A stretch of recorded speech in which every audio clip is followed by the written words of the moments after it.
ایک بادشاہ تھا، وہ مرنا نہیں چاہتا تھا، اس کی خواہش تھی کہ قیامت تک وہ زندہ ہی رہے۔ ایک حکیم صاحب نے اسے کہا، بادشاہ سلامت، فلاں ملک کی سرزمین سے ایسی ایسی جڑی بوٹیاں پیدا ہوتی ہیں جن میں آب حیات کی تاثیر ہوتی ہے، آپ اگر وہ جڑی بوٹیاں منگوا لیں تو ہم آپ کو وہ دوا بنا دیتے ہیں جس کے کھانے کے بعد آپ جب تک چاہیں گے زندہ رہیں گے۔ بادشاہ نے فوراً ہی اپنے وزراء میں سے 5 وزیروں کو دوسرے ملک میں بھیجنے کا حکم جاری کر دیا کہ جاؤ دوسرے ملک کے جو بڑے راجا ہیں ان کو میرا سلام دو اور کہو کہ مجھے فلاں فلاں بوٹی کی اشد ضرورت ہے، سنا ہے وہ بوٹی آپ کے ملک میں پائی جاتی ہے، لہٰذا مجھے ان بوٹیوں کی اشد ضرورت ہے، اس لیے کہ میں مرنا نہیں چاہتا۔ خیر 5 وزیر دوسرے ملک میں پہنچے، راجہ صاحب کو سلام دیا، پیغام سنایا۔ جیسے ہی راجہ صاحب نے سنا کہ بادشاہ مرنا نہیں چاہتا تو راجہ صاحب نے کہہ لگانی شروع کر دی، ہنسنا شروع کر دی۔ ہنسنے کے بعد راجہ صاحب نے فوراً ہی سپاہی بلوائے، ان سب کو گرفتار کرا دیا۔ ان 5 وزیروں کو گرفتار کرا دیا۔ گرفتاری کے بعد راجہ صاحب نے حکم جاری کر دیا کہ ان سب کو لے جاؤ فلاں پہاڑ کے نیچے ایک خیمے کے اندر بند کر کے آؤ۔ فلاں پہاڑ کے نیچے ایک خیمہ ہے، بند خیمہ، ان 5 وزیروں کو لے جاؤ، اس خیمے کے اندر بند کر کے واپس چلے آؤ۔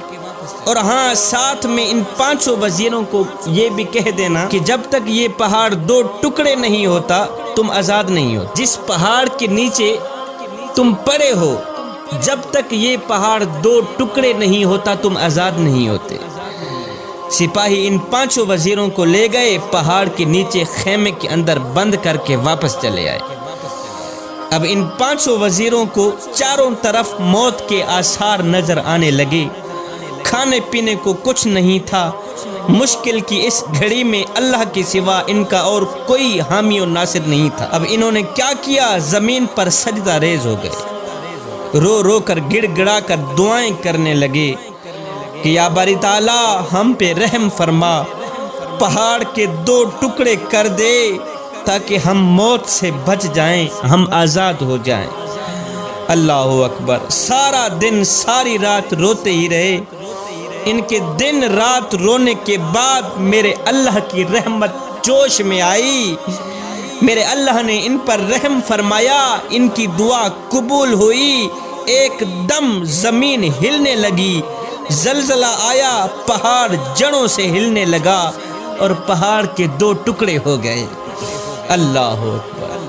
زلزلہ آیا، پہاڑ کے 2 ٹکڑے ہو گئے، ان کی دعا قبول ہو گئی۔ اب راجہ صاحب نے آرڈر دیا کہ ہماری شرط پوری ہو گئی ہے، پہاڑ کے 2 ٹکڑے ہم چاہتے تھے ہو گئے ہیں، اب جاؤ ان 5 وزیروں کو میرے پاس لے آؤ۔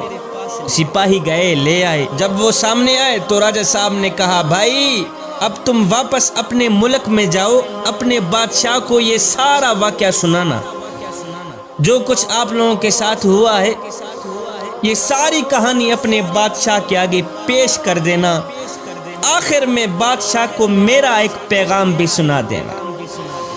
جی راجہ صاحب، کون سا پیغام ہے؟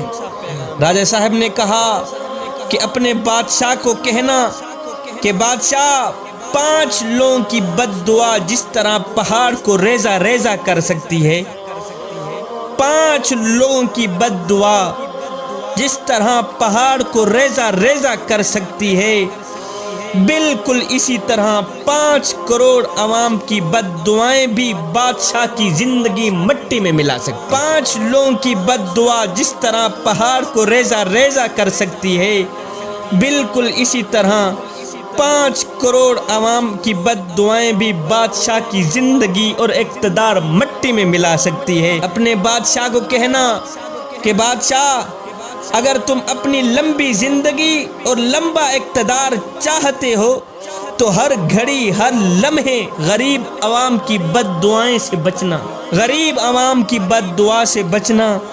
جب تم غریب عوام کی بد دعا سے بچ گئے، پھر تمہیں کسی بوٹی دوا کی ضرورت نہیں رہے گی، قیامت تک تیرا ہی چرچا ہوتا رہے گا۔